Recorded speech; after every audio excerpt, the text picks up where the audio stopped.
Welcome to Franchise Marketing Radio, brought to you by SEO Samba. Comprehensive high-performing marketing solutions for mature and emerging franchise brands. To supercharge your franchise marketing, go to SEOSamba.com. That's SEOSAMBA.com.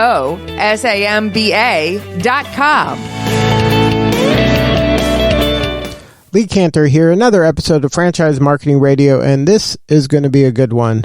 Today on the show, we have Josh Hettiger, and he is with Fitness Premier. Welcome, Josh. Hey, Lee. How you doing? I am doing great. Before we get too far into things, tell us a little bit about Fitness Premier. All right. So Fitness Premier, we are a hybrid concept fitness model. So, our clubs range from 7,500 to 12,000 square feet. You kind of find us in the middle of, an Orange Theory and a LA Fitness. We kind of take the best of both worlds, combine it into one hybrid fitness model and, serve underserved communities, typically 15,000 people or less. And we provide them with, the absolute best fitness facility that we can. So what are you seeing in the fitness world now? There seems to be so many choices for the consumer. There's so many things they could be doing at home. There's so many boutique clubs. There's so many kind of low-priced, opportunities. Where is the opportunity for Fitness Premier? I think it's great that there is so much opportunity for people to invest in their health, because that's really what it is. We typically only need to tap into 10 to 12% of our markets, which we do in all 17 of our locations currently. If that number rises, obviously profitability rises as well. How we kind of tap into that is the markets we go into, typically we don't deal with more than 2 to 3 competitors.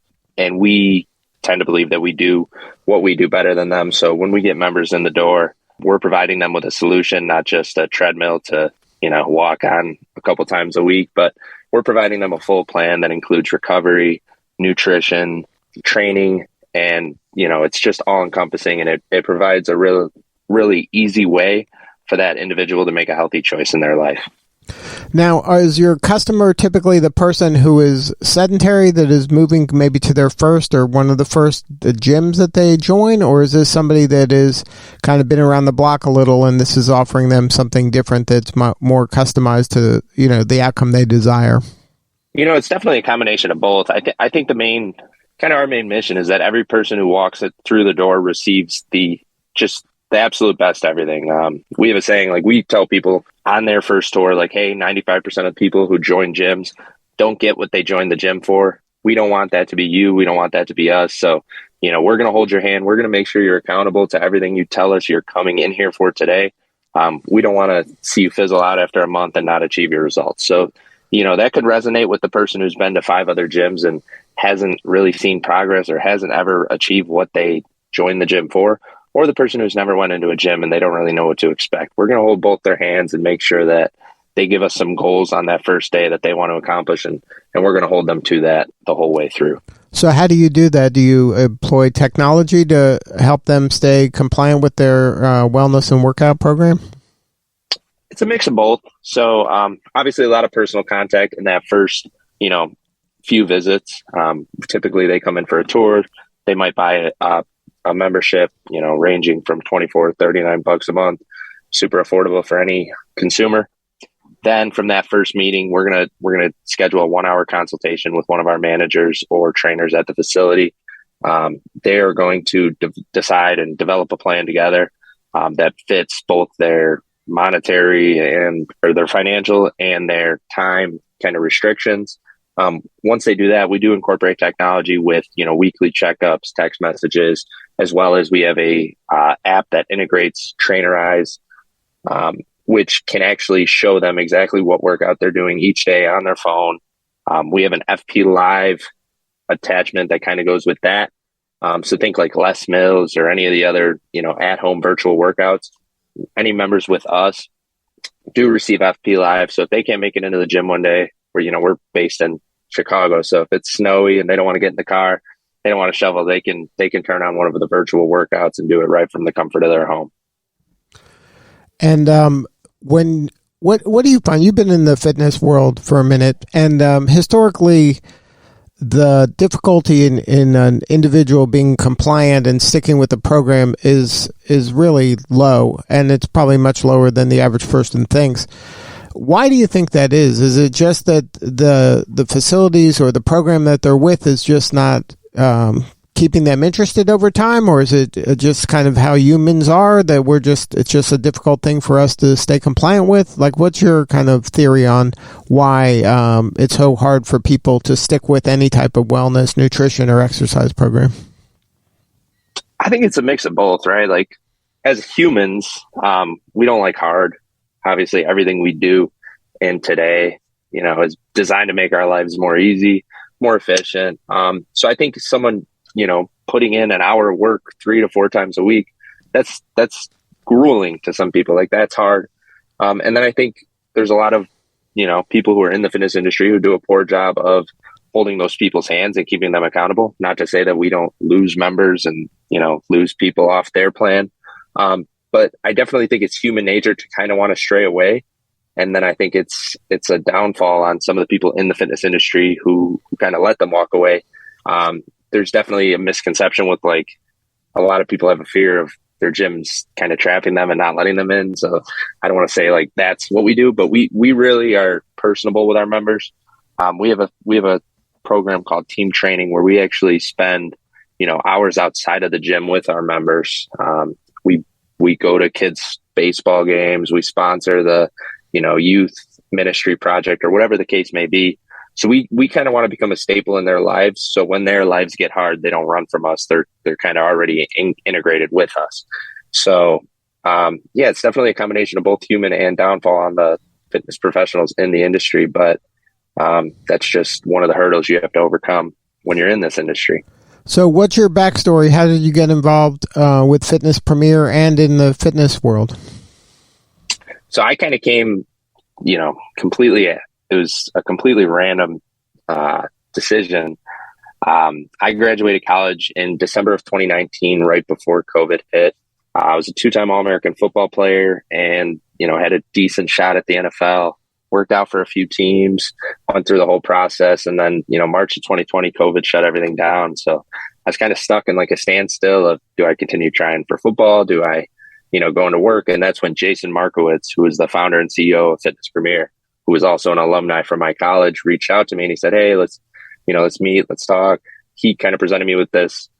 They just started franchising, a year or two earlier. He had a vision of how many locations he wanted to take the brand to, what he wanted to do. And I kind of just resonated with his competitive spirit, his vision, what he wanted to do, the culture of Fitness Premier, and kind of went out on a whirlwind. It wasn't my major in college. I always wanted to get into business, never knew what it was.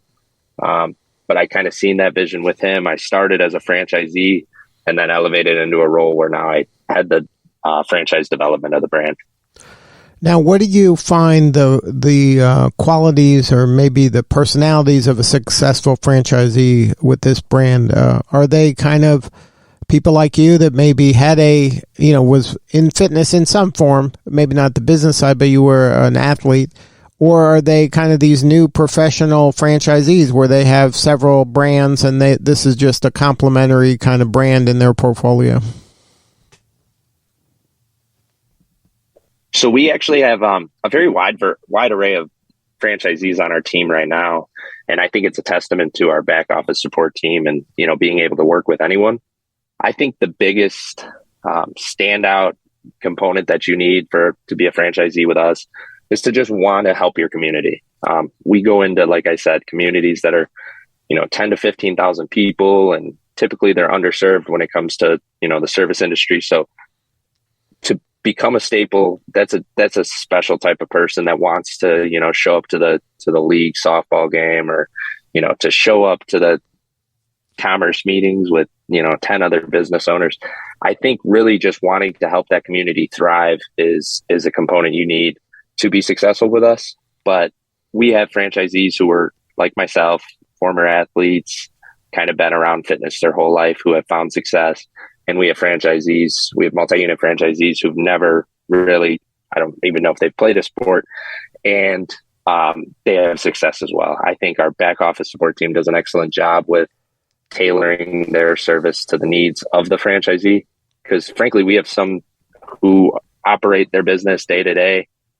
They're in the training sessions. They're in those first, appointments and tours. And then we have franchisees who are just in the club once or twice a month.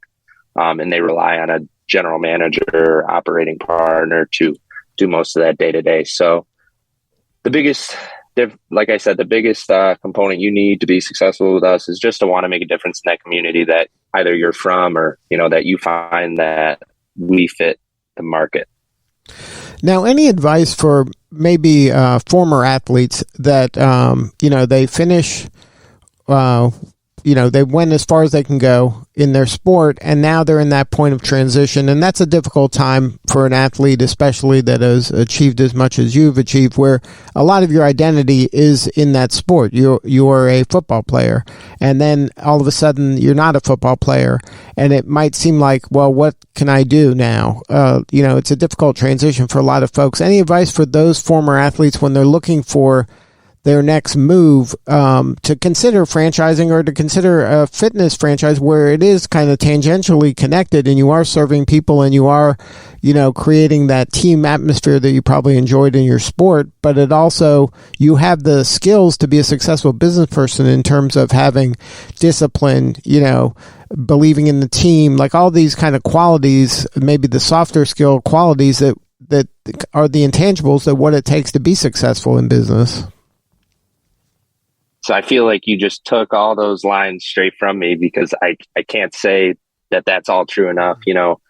Everyone is always shocked how young I am. And they're like, oh, you're doing all this at a young age. But I'm like, honestly, I've been doing all this for years. The time management, the work ethic, the drive, the discipline you need to be successful in a sport, I think goes hand in hand with business ownership and franchising. So when I kind of fell into this opportunity, like I loved it. I was like, all right, I'm building a culture with my team at the location as well as the corporate team.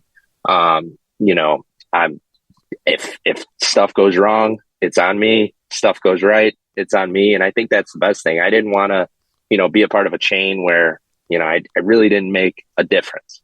I think being an athlete, you kind of always strive to make a difference. You're always looking to make a play per se. And I think franchising / small business ownership gives you that ability.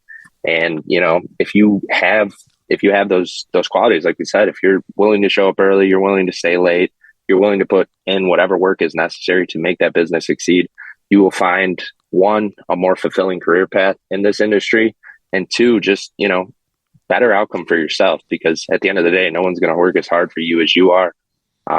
When you're on the field, it's a really easy analogy. For whatever reason, it gets lost in the professional / workplace. But I really think it's something that more athletes need to consider, because they do have, like we said, the qualities that it takes to be successful. So what do you need more of? How can we help? Do you need more franchisees? You need more people on your team to grow the franchise brand? More customers for Fitness Premier? What do you need? All of the above. No, honestly, we're at a point of growth right now. We mapped out. We just went through the EOS implementation for the second time as a company. We're really, we've dialed in what our growth looks like, and now we're just, we're executing what we need to be successful. We're at 17 locations now. We predict we'll be at just over 20 by the end of the year. We have 4 in progress. We recently signed a franchisee in Georgia. We have some plans in Wisconsin right now. So we're expanding to a few new states. We're adding people to the team, and we're constantly looking for franchisees. Our process is super diligent with who we kind of let into our team, because we are so culture, community based. Like, we want to make sure everyone's the right fit for us. So all of the above to answer your question. And, we're on that path.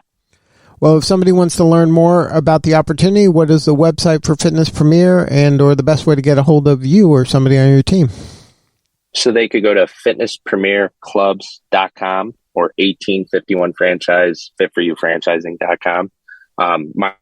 My personal number is 708-289-1681. Feel free to call, text, email me any hour if you're looking for for any of that information, whether you're looking to come join one of our clubs or come build a club of your own. I'm always available. Good stuff. Well, Josh, thank you so much for sharing your story today. You're doing important work. We appreciate you. Thank you, Lee. I appreciate you giving me the opportunity to come on and talk. All right. This is Lee Cantor. We'll see you all next time on Franchise Marketing Radio.